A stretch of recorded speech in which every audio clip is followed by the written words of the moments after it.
बता रहे थे कि श्रावणी पर्व के उपलक्ष्य में यहाँ वेद प्रचार समारोह का आयोजन किया गया है। इस बात को सुनकर बहुतों के मन में ये विचार उठता होगा कि आर्य समाज में वेद प्रचार समारोह ही क्यों रखा जाता है। पढ़ने योग्य तो बहुत सी पुस्तकें हैं, जैसे गीता पठनीय ग्रंथ है, जैसे उपनिषदें पठनीय ग्रंथ है, जैसे दर्शन शास्त्र पठनीय ग्रंथ है, इतिहास के रामायण महाभारत आदि ग्रंथ भी पढ़ने के योग्य हैं। तो इनके नाम से समारोह का आयोजन क्यों नहीं करते? आखिर वेद में ही ऐसी क्या विशेषता है जो वेद प्रचार समारोह ही आर्य समाज में रखा जाता है? और वेद प्रचार समारोह आर्य समाज में ही रखा जाता है। देखो, दो बातें हैं। आर्य समाज में वेद प्रचार समारोह ही रखा जाता है और आर्य समाज के अतिरिक्त कहीं वेद प्रचार समारोह नहीं होता है। तो आज इस आरंभिक सभा में हम विचार करेंगे कि वेद किस वस्तु का नाम है, वेद की विशेषता क्या है।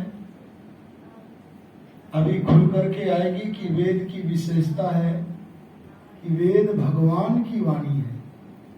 किसकी वाणी है जी?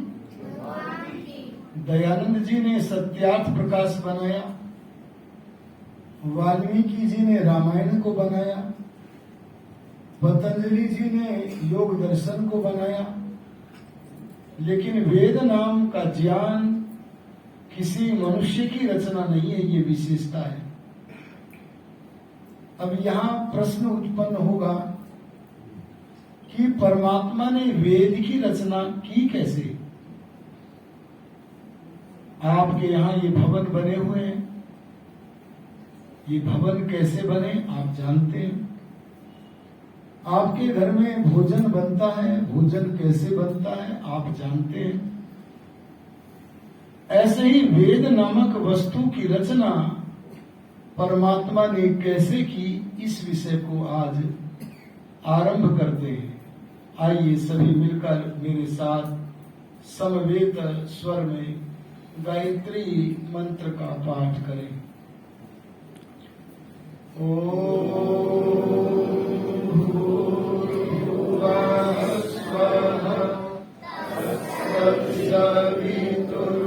सवितुर्वरेण्यं भर्गो देवस्य धीमहि धियो यो नः प्रचोदयात्।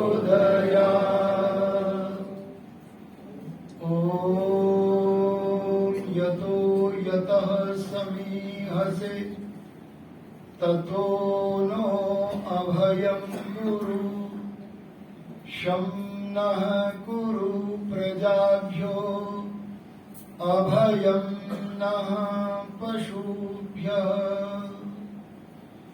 ॐ तस्माद् यज्ञात् सर्वहुतः ऋचः सामानि जज्ञीरे छन्दांसि जज्ञीरे तस्माद् यजुस्तस्मादजायत।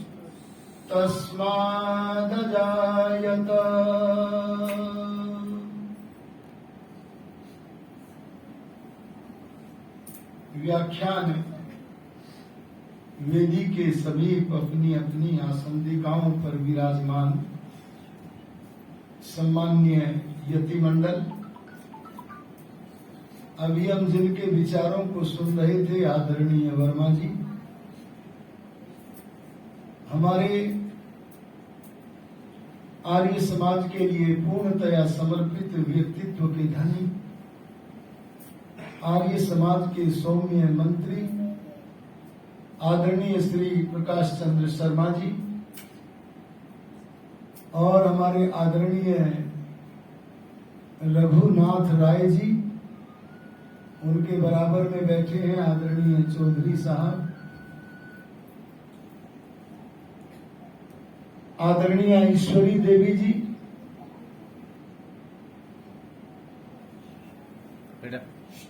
सम्मान्य मातृशक्ति, खड़े हो जाओ, तुम खड़े हो जाओ, जल्दी करो, खड़े। बाधक बनेगा, कल से इसको नहीं लाया जाए। तथा सभी धर्मनिष्ठ सज्जनों, आइए सबसे पहले ये विचार करते हैं कि वेद किस वस्तु का नाम है। अभी हमने निश्चय किया था कि वेद ईश्वरीय रचना है। इसी प्रसंग में ये विचार करेंगे कि वेद किस वस्तु का नाम है। वेद पुस्तक के जो पृष्ठ हैं, जो कागज है, क्या उसका नाम वेद है? अरे बोलो, वो तो मनुष्य की रचना है, वो वेद नहीं है। और उन कागज के ऊपर अक्षरों की बनावट जिस स्याही से की, उस कागज के ऊपर जिस कलम से अक्षरों को लिखा, क्या उस कलम और स्याही का नाम वेद है? उसका नाम भी वेद नहीं है। सुन रहे हो ना? न कागज का नाम वेद है, न अक्षरों की लिखावट करने वाली स्याही का नाम वेद है, और न कलम का नाम वेद है। तो वेद किस वस्तु का नाम है?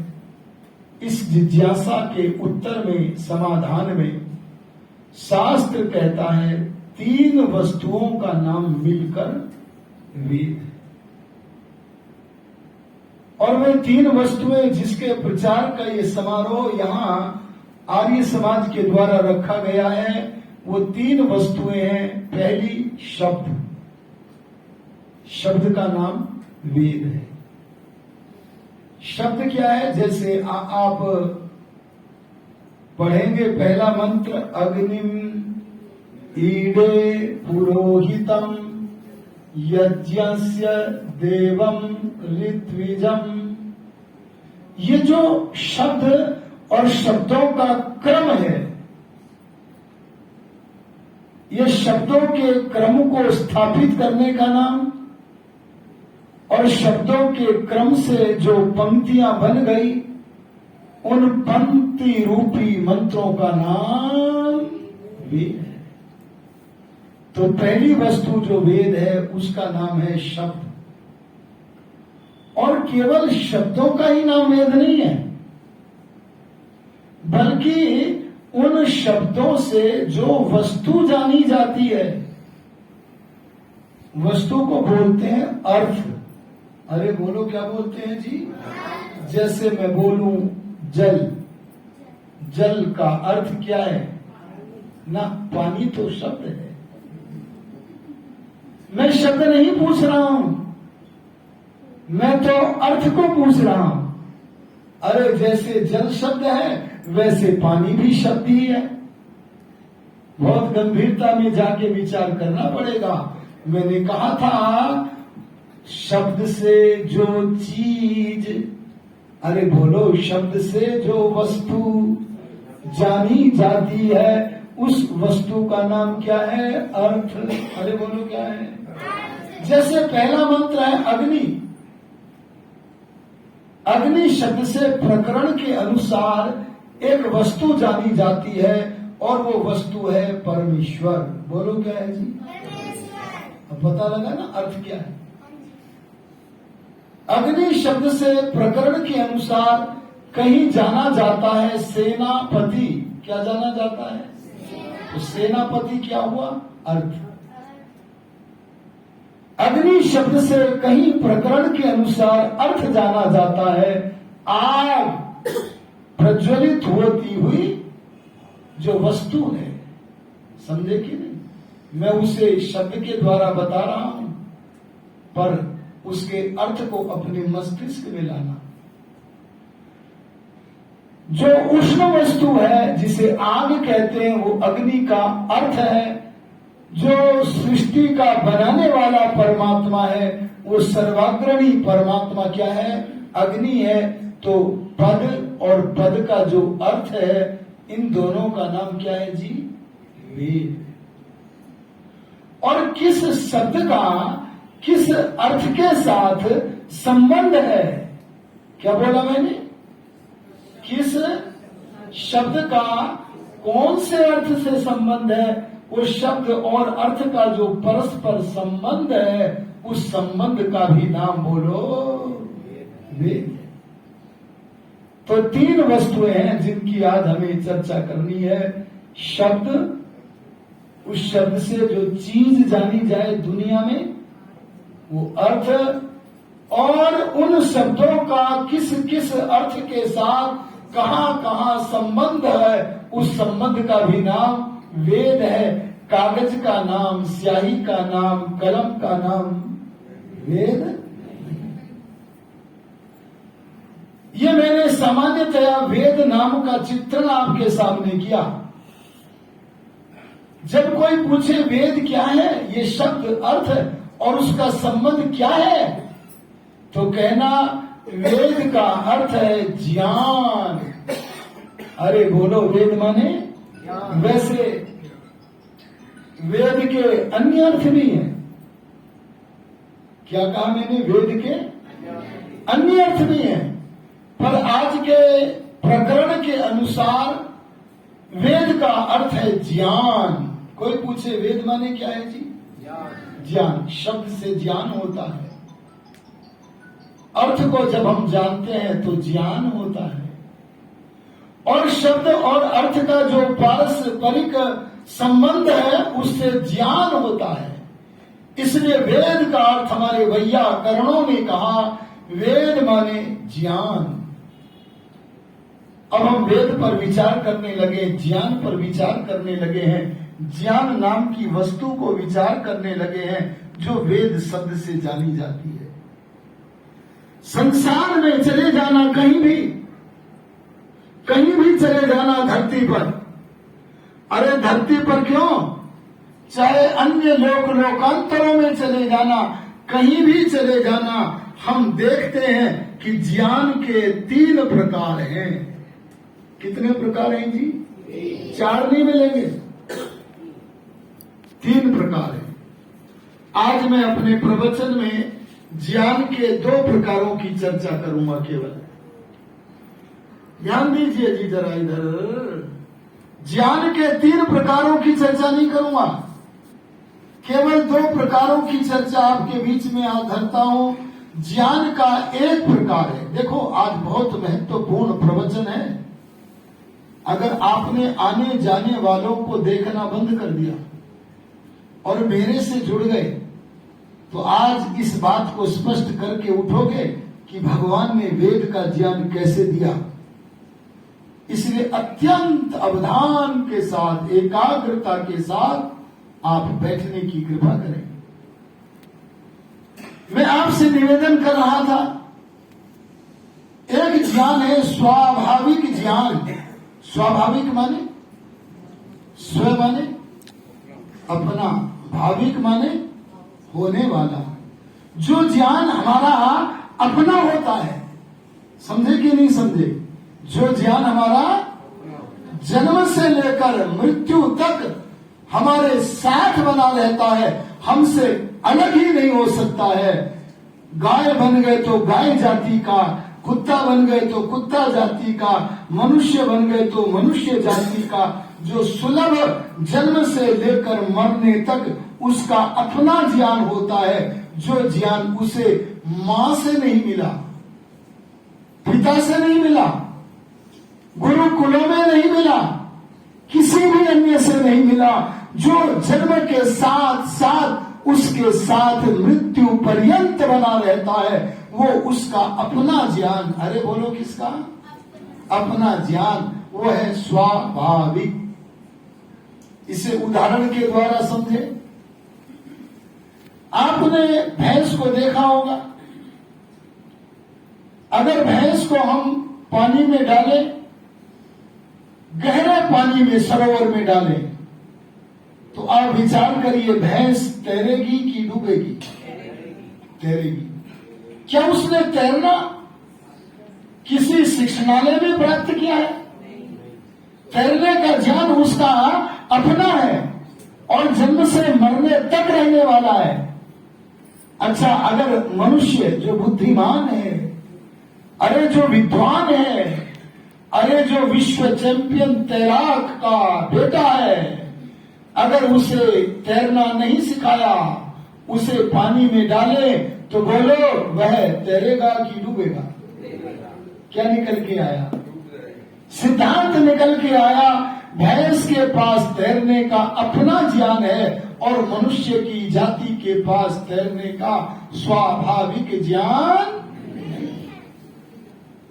आपने बड़े अच्छे अच्छे भवन बनाए यहां, लेकिन यह संभव है कि कभी अनेक दिनों तक वर्षा होती रहे तो आपके लिंटरों में से पानी टपकने लगे कभी? लेकिन पक्षी घोंसला बनाते हैं, पक्षी एक से तिनके चुन चुन के लाते हैं और ऐसे संयुक्त जोड़कर उन तिनकों को घोंसला बनाते हैं कि उस घोंसले के अंदर वर्षा की एक बूंद भी प्रवेश। आप बना दोगे ऐसा घोंसला? अरे बोलो जी, क्यों नहीं बना सकते? बुद्धिमान है आप तो, हम तो। अरे हमारे पास, बहनों आओ, बेटियों आओ, अंदर आ जाओ, कहीं इनको स्थान दो। जो जवान है वो नीचे बैठ जाए और जवान लोग नीचे बैठ जाएं। बेटियां बैठो, बैठो, जल्दी आओ।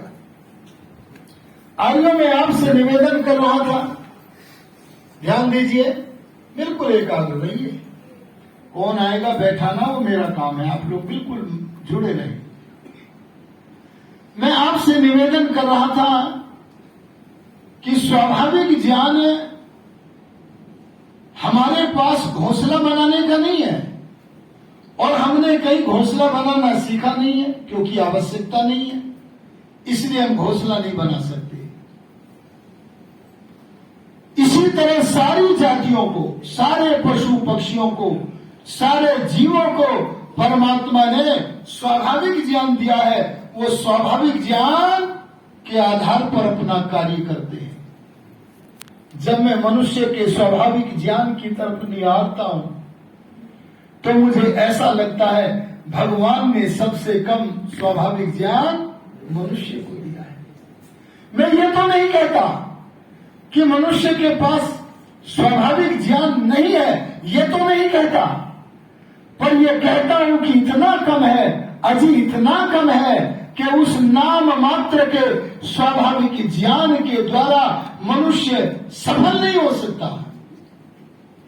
देखो कितना कम है। एक बालक आज जन्म ले रहा है और जन्म लेते ही अपने होठों को भींचकर मां के स्तनों से दूध निकालता है। ये मां के स्तन को होठों से भींचकर दूध प्राप्त होगा, ये ज्ञान आपकी दृष्टि से बड़ा हो लेकिन बच्चे की दृष्टि से छोटा हो, लेकिन बच्चे की दृष्टि से ये ज्ञान महत्वपूर्ण है। ये परमात्मा ने मनुष्य के बच्चे को भी जन्म लेते ही स्वाभाविक ज्ञान दे दिया। क्या? कि मां के स्तन को भींचकर होठों से मैं दूध प्राप्त करूं। ऐसे मनुष्य के पास स्वाभाविक ज्ञान है तो, पर इतना थोड़ा कि उससे मानव जीवन के, अगर हम मानव जीवन को पेड़ समझ लें, अजी बोलो क्या समझ लें, और इस जीवन रूपी पेड़ के ऊपर जो फल लगते हैं वो 4 होते हैं। 4 कितने? 4। आम पर तो आम का ही फल लगेगा, अरे जामुन पर तो केवल जामुन का फल लगेगा, अमरूद पर केवल अमरूद का फल लगेगा, पर ध्यान देना मानव जीवन के ऊपर इस वृक्ष पर 4 फल लगते हैं। अगर 4 फल आपके जीवन में है तो आपका जीवन सफल है, और ये 4 फल नहीं है तो आपका जीवन रूपी वृक्ष निष्फल है। और वो 4 फल कौन से हैं? धर्म। अगर जीवन में धर्म है तो आपका जीवन सफल है। अगर आपके जीवन में अर्थ है, अरे रोटी कपड़ा मकान है, तो आपका जीवन सफल है। आपके जीवन में यदि संकल्प है, अरे कामना करने की स्थिति है, तो आपका जीवन सफल है। आपके जीवन से अगर मानव जीवन का सर्वोत्तम धन मोक्ष प्राप्त होता है तो आपका जीवन बोलो सफल है। लेकिन इतना थोड़ा मानव के पास स्वाभाविक ज्ञान है कि धर्म, अर्थ, काम, मोक्ष को प्राप्त करना तो छोड़ो, इन 4 फलों के बारे में ये क्या वस्तु है, इसे भी वह अपने नाम मात्र के स्वाभाविक ज्ञान के द्वारा जान और समझ नहीं सकता। इसलिए इस मनुष्य को एक दूसरे ज्ञान की आवश्यकता है। क्या बोला मैंने? पहला ज्ञान में कौन सा बोल रहा हूं? स्वाभाविक। ये स्वाभाविक ज्ञान बहुत थोड़ा है। इस स्वाभाविक ज्ञान से सुख दुख भोगने का, अरे अपने भोगों को भोगने का काम पशु पक्षी कर लेते हैं। उसे किसी स्वाभाविक ज्ञान के अतिरिक्त अन्य ज्ञान की जरूरत नहीं है।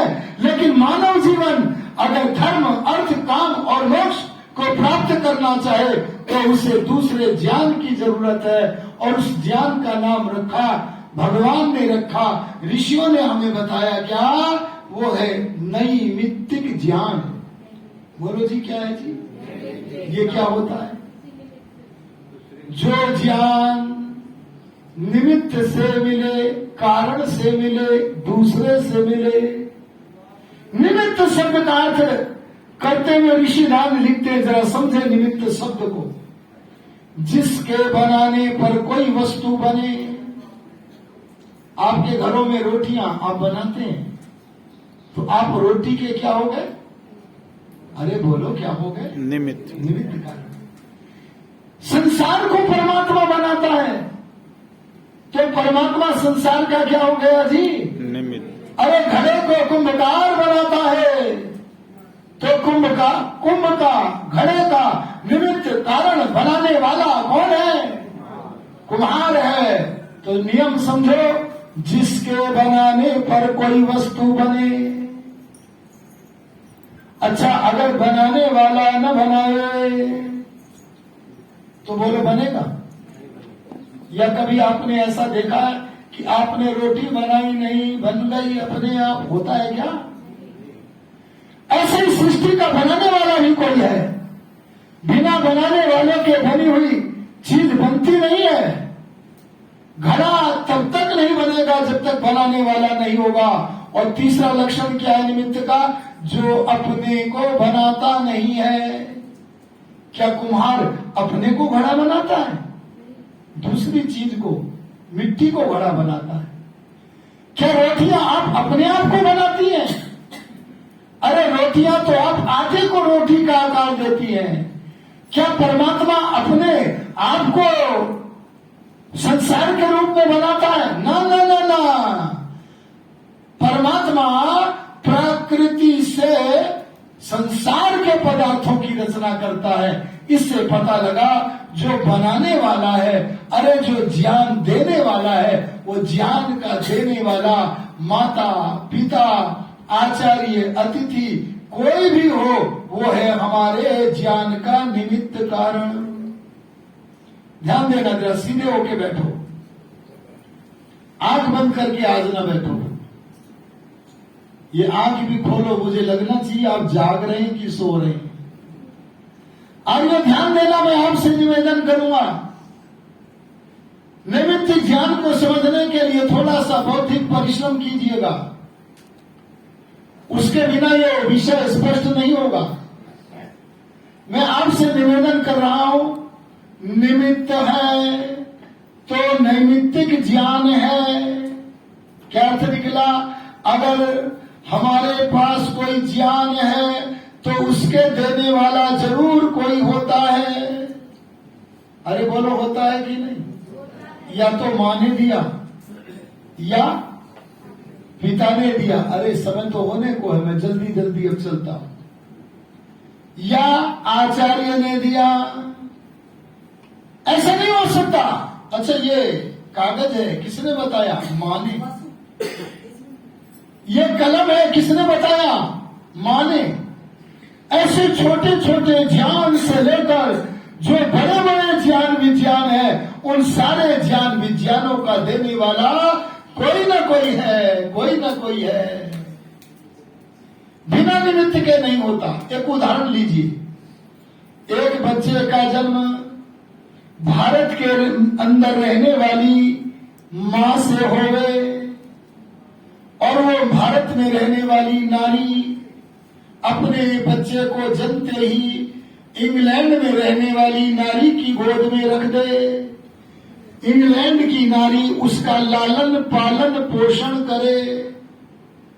उस बच्चे के शरीर में भारतीय नारी का रक्त प्रवाहित कर रहा है, पर वो भारतीय नारी की भाषा नहीं बोलेगा। वो तो उस भाषा को बोलेगा जिस मां ने उसे भाषा को सिखाया है। क्या निकल के आया जी? अगर निमित्त जैसा है वैसा ही नैमित्तिक ज्ञान होगा।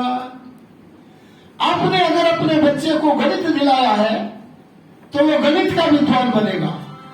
अगर भूगोल का विषय दिलाया है तो भूगोल का विद्वान बनेगा। अगर इतिहास का विषय दिलाया है तो इतिहास का विद्वान बनेगा।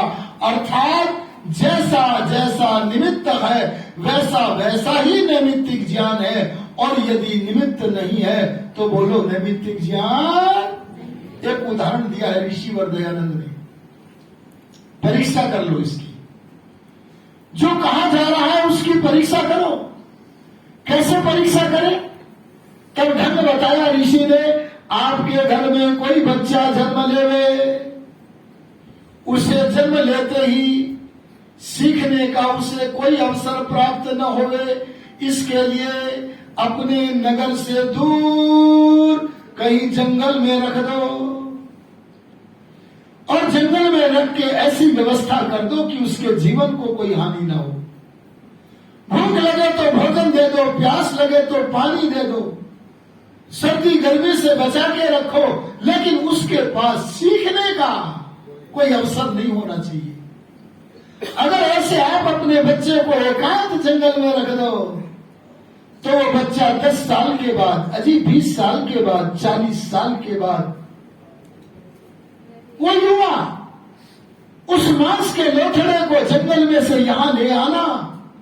मैंने मांस का लोथड़ा इसलिए बोल दिया, वो सिखाए बिना तो चल भी नहीं सकता है। एक गाय ब्याहती है, रात में ब्याह गई, बच्चे को जन्म दे दिया, सवेरे बच्चे को उछलता कूदता देखते हैं।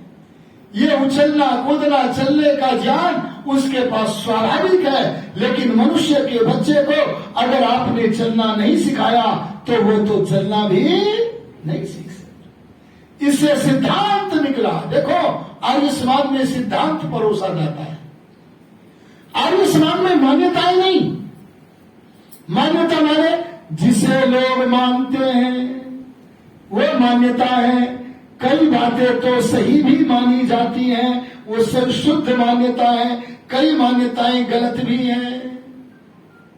अच्छा, बकरा काटने के बाद, बकरा ईद मनाने के बाद भगवान का प्रसाद मिलेगा, बोलो ये मान्यता सही है कि गलत है? ऐसी गलत मान्यताएं भी हैं। अरे यज्ञ करने से भगवान का प्रसाद मिलेगा, बोलो मिलेगा कि नहीं? ये मान्यता सही है कि नहीं? माने सही मान्यता भी है और गलत मान्यता भी है। मान्यताएं दोनों तरह की है, पर सिद्धांत माने जो पूर्ण रूप से, अरे जो अंतिम रूप से सिद्ध हो, जिसमें परिवर्तन नहीं किया जा सकता, उस सत्य मान्यता का नाम सिद्धांत है।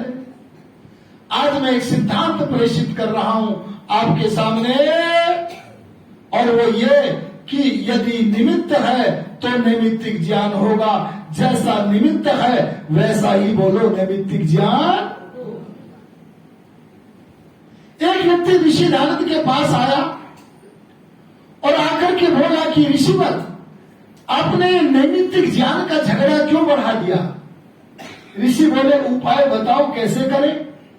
तो उसने एक उपाय दिया। ऋषि ने सुना, ध्यान से सुना। क्या उपाय दिया?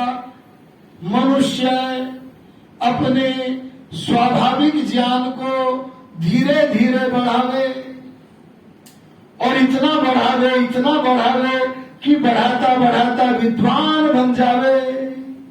और जब स्वयं स्वाभाविक ज्ञान को बढ़ाते बढ़ाते विद्वान बन जावे तो स्वयं विद्वान बन के दूसरों को भी पढ़ावे, सब सृष्टि में विद्वान बन जाए। बोलो, ये सुझाव सही है कि नहीं? सही वाले हाथ खड़ा करो, लंबा सा। देखो आधे से ज्यादा के लगभग लोग हाथ खड़ा कर रहे हैं। अच्छा, कुछ नहीं कर रहे हैं उनको भी टटोलो। जो कहते हैं ये सुझाव सही नहीं है वो हाथ खड़ा कर।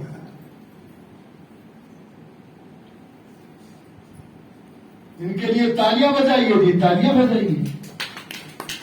ध्यान देना, ऋषि बोले, अरे हंस के बोले, क्या बोले? तुम्हारा सुझाव गलत। बोले क्यों? क्योंकि तुम्हें नहीं पता स्वाभाविक ज्ञान क्या होता है। वैसे मैं आपको बता गया था पर आपका मन एकाग्र नहीं था, इसलिए हाथ पहले वाले खड़े किए थे। अगर ध्यान से सुनते तो हाथ खड़ा ना करते। ऋषि बोले कि तुम्हें स्वाभाविक ज्ञान का नहीं पता। ऋषि बोले ए बेटा तू उठ के जा बाहर, जल्दी जा, वहां जा, बाहर जा। अरे बाहर जाके दे जल्दी से। क्या बोले? तुझे स्वाभाविक ज्ञान का नहीं पता। अरे तुझे नैमित्तिक ज्ञान का भी नहीं पता। बोले बताओ। तब ऋषि बोले सुन, स्वाभाविक ज्ञान वह होता है जो घटता भी नहीं है। अरे बोलो, जैसे घटता नहीं है वैसे। परीक्षा करो, इसकी परीक्षा करो। आप भैंस को कभी सरोवर में मत घुसने देना, पानी में मत घुसने देना, और उसके बच्चों को भी, उनके भी बच्चों को ऐसे किसी भैंस की 100 पीढ़ियों की 100 संततियों को, अरे 1000 को, अरे लाखों संततियों को पानी में मत घुसने देना। तब उस भैंस को अपने सामने खड़ा करके कहना, ए भैंस, तेरे 1 लाख पूर्वजों ने, कितने?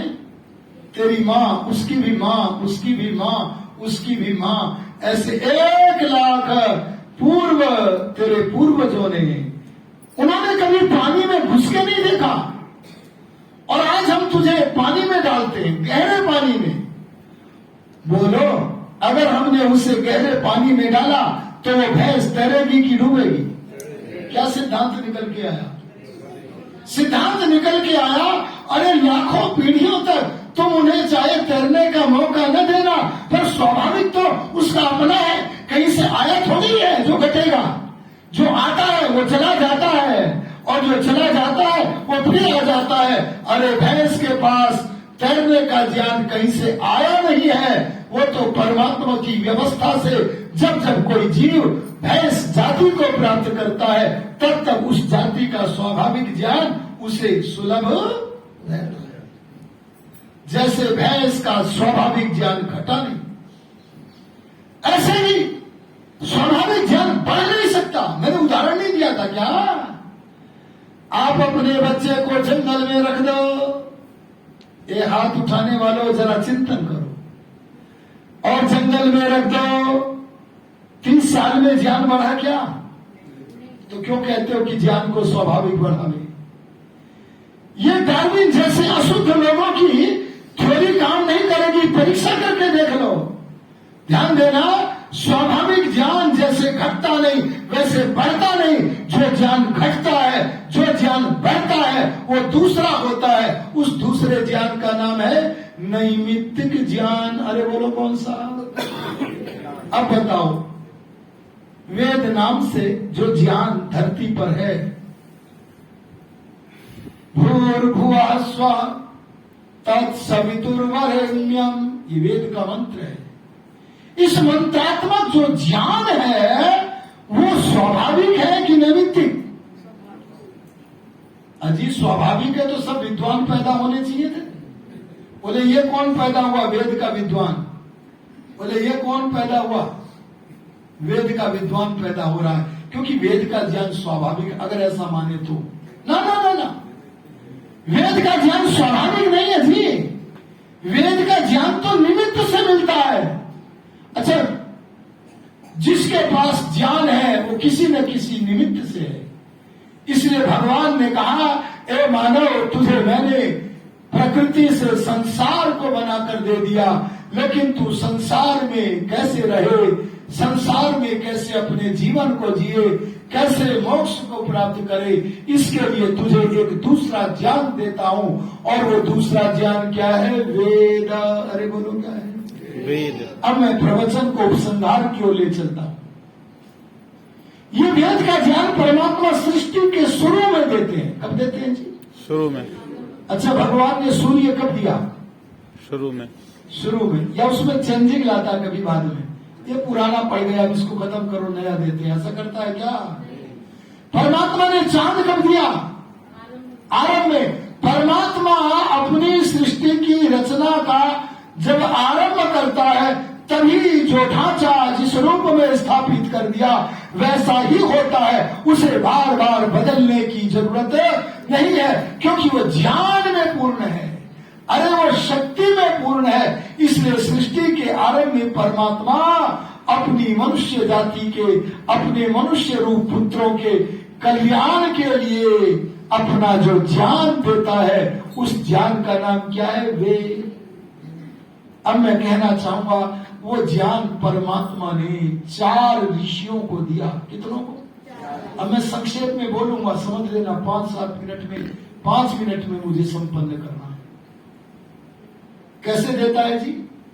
4 ऋषियों को देता। 4 क्या नाम थे उनके? अग्नि, अग्नि, वायु, मेरी और आपकी तरह मनुष्य थे। अग्नि का अर्थ आग नहीं है। वायु, वायु नाम मनुष्य का है। आदित्य, आदित्य नाम यहां मनुष्य का है। अंगिरा नाम भी ऋषि कोटि के मनुष्य का है। इन 4 को ही क्यों दिया? तब बोले इनके साथ भगवान का नेटवर्क जुड़ा हुआ था। अरे बोलो क्या जुड़ा हुआ था? जिसका नेटवर्क भगवान से जुड़ गया, समझ लेना वो ऋषि बन गया। अरे बोलो क्या बन गया? अरे समझना वो पूर्ण योगी बन गया। अरे जो मलिन अंतःकरण वाले होते हैं, आत्मा और परमात्मा के बीच में, ये मलिन मन परमात्मा के ज्ञान की किरणों से आत्मा को प्रभावित नहीं होने देता, लेकिन जिसने अपने मन को पवित्र कर लिया है, ऐसे पात्र, क्या बोला मैंने? पात्र माने आप भोजनालय में भोजन करते हैं, भोजन किस में होता है जी? पात्र में। पात्र शब्द का अर्थ है जिस में धारण करने का, क्या बोला मैंने? आपके भोजन को धारण करने का सामर्थ्य है जिसमें, उस वस्तु को पात्र बोलते हैं। ऐसे ही परमात्मा का अनंत ज्ञान, क्या बोला मैंने? थोड़ा नहीं है, कभी उसकी अनंतता पर चर्चा करूंगा तब पता चलेगा। परमात्मा का अनंत ज्ञान सीमित शब्दों के भीतर समाया हुआ ग्रहण करने का सामर्थ्य है जिनमें, ऐसे महापुरुषों का नाम पात्र है। उनका नाम बोलो ऋषि है। किसी भी मनुष्य को नहीं पकड़ा जो पात्रता रखते थे, ऐसे 4 ऋषियों को पकड़ा। कितना को बोलो?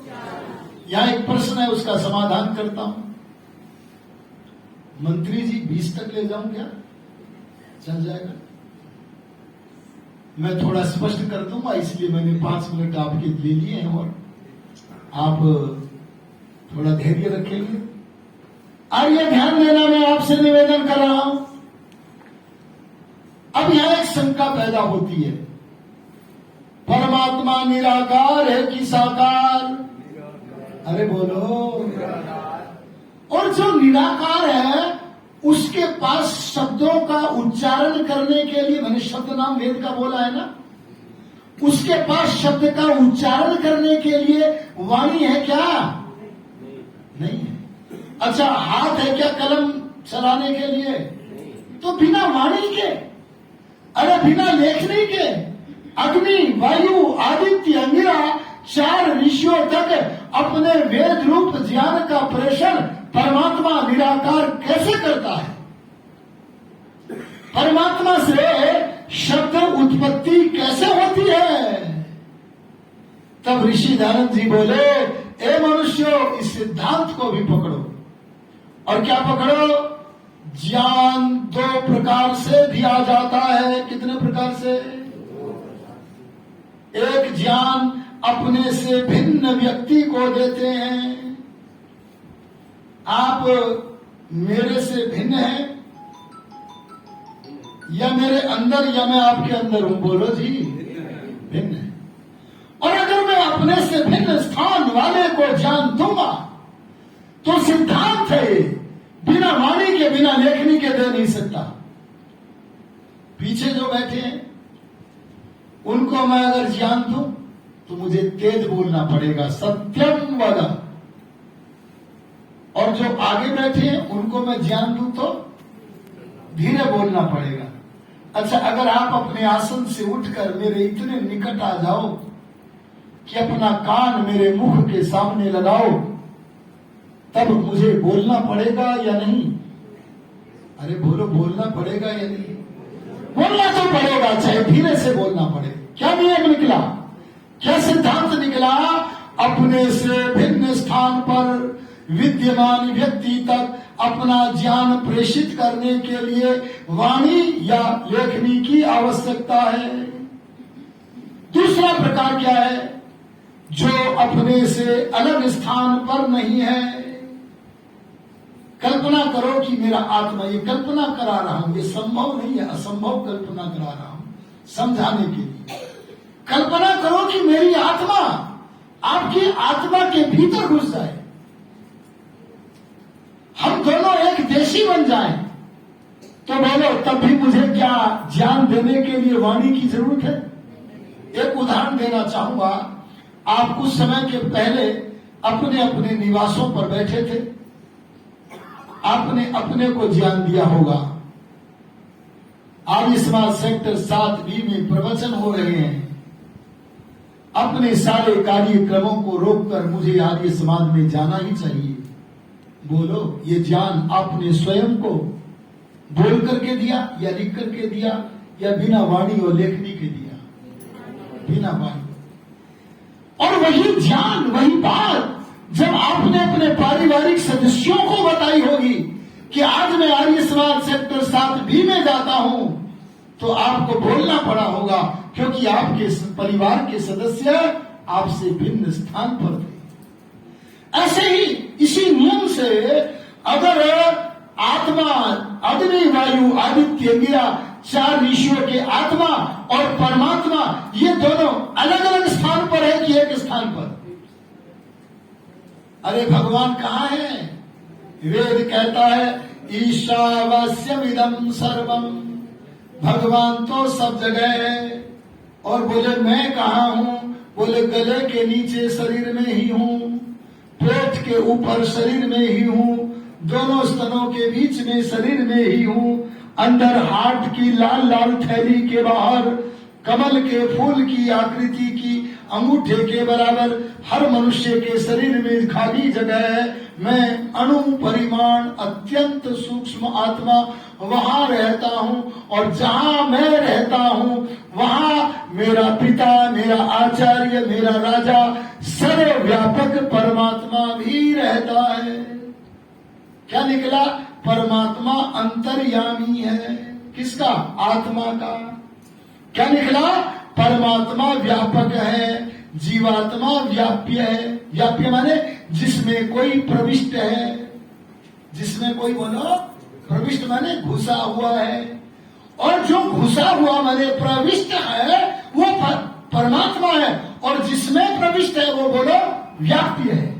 आत्मा व्याप्य है, व्यापने के योग्य है, और परमात्मा उसके भीतर भी बाहर भी व्यापक है। इस संबंध के द्वारा, संबंध का नाम बता दिया मैंने क्या है, आत्मा व्याप्य है, परमात्मा व्यापक है। इस अंतर्यामी रूप से परमात्मा आत्मा को अपना जो ज्ञान देता है, एक स्थान पर होने के कारण उसे वाणी की या लेखनी की, अरे बोलो, कोई जरूरत